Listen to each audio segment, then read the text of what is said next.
Salut mon abonné, t'en as rêvé? Eh ben ça y est, c'est aujourd'hui, on va voir le creepy flip.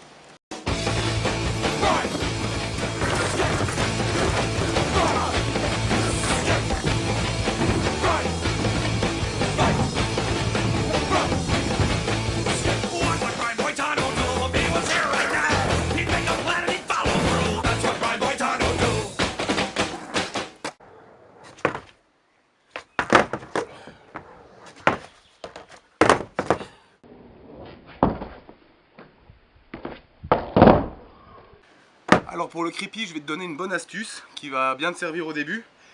C'est que si tu veux pouvoir être vraiment stable en atterrissant avec la planche sur le dos, je te conseille de fixer des bouts de grip sur le taille et sur le nose.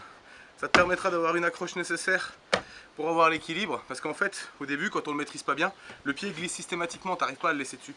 Donc au début, tu peux tout à fait tricher. En plus, si tu fais pas de nose slide, bah, t'en as rien à foutre. Essaye-le déjà à l'arrêt. De toute façon, c'est à peu de choses près la même chose. Pour une fois, que tu le fasses à l'arrêt ou en roulant, tu auras juste plus de facilité de le maîtriser en roulant si tu le maîtrises bien à l'arrêt, puisqu'en fait, tu auras aussi l'inertie. Position pour le creepy. Alors, le pied avant, ça c'est le nose. Le pied avant doit être là, bien sorti de plus de la moitié. Et le pied arrière se tiendra comme ceci, comme pour la déclencher en primo, parce que tu maîtrises le primo forcément. Donc ensuite il faudra appuyer avec cette jambe très fort et soulever et attraper le taille avec celle-ci. Je vais essayer de te le faire au ralenti. Oui, je prends volontairement pas le grip parce que j'y arrive aussi sans le grip. Et que si je te montre avec le grip, c'est de la triche. Donc voilà, pour arriver comme ceci. Alors tu répètes le mouvement indéfiniment sur place jusqu'à ce que tu arrives à la mettre à chaque fois comme ça sur le dos et bien la maîtriser. Voilà, elle est stable, il ne s'agit de pas se casser la gueule. Et quand tu auras bien maîtrisé ça, je te montre la sortie. Donc pour taper le flip de sortie, en fait, il faut garder son pied là-dessous.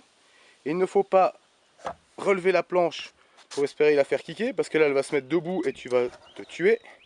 Il faut en fait faire un mouvement de friction pour la flipper en la ramenant comme ceci, vers l'autre pied. Clac.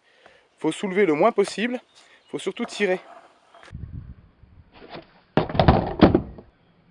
Elle reste droite. Après, je t'encourage aussi à essayer de le faire dans l'autre sens. Savoir le faire avec les deux pieds, ça peut être pratique. Parce qu'il y aura toujours des sorties où tu seras plus à l'aise à déclencher un pied par rapport à l'autre. Donc savoir le faire dans les deux sens, c'est jamais inutile.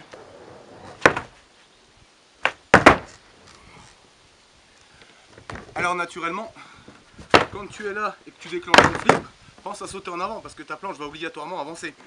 Puisque tu lui donneras une impulsion pour qu'elle aille dans le sens là. Comme tu l'auras compris, réflexion et acharnement à chaque fois. Donc en décomposant le mouvement, on déclenche le primo. Quand la planche est retournée, on agrippe le nose tout de suite. Tac, tac. Une fois qu'on est là, on se débrouille. Hein. Et pour faire ressortir la planche, on la kick donc bien horizontale. Et ça reste droit. Ah ouais, trop marrant quand même. Et puis les creepy, c'est un peu comme les primo et les boneless, tu sais, il y en a plein. Creepy, on va dire, c'est la façon de se mettre. Après, il y a des tas de sorties différentes, toutes plus marrantes les unes que les autres. Mais commence déjà par te familiariser, le plus important, à te tenir. Que ce soit déjà bien stable pour toi. Tant que tu ne seras pas stable comme ça, de toute façon, tu n'arriveras jamais à te caler en roulant. Donc, t'entraînes le plus longtemps possible. Tu peux le faire dans ton salon, hein, jusqu'à trouver la position confortable. Et quand tu es bien à l'aise, tu envisages les sorties.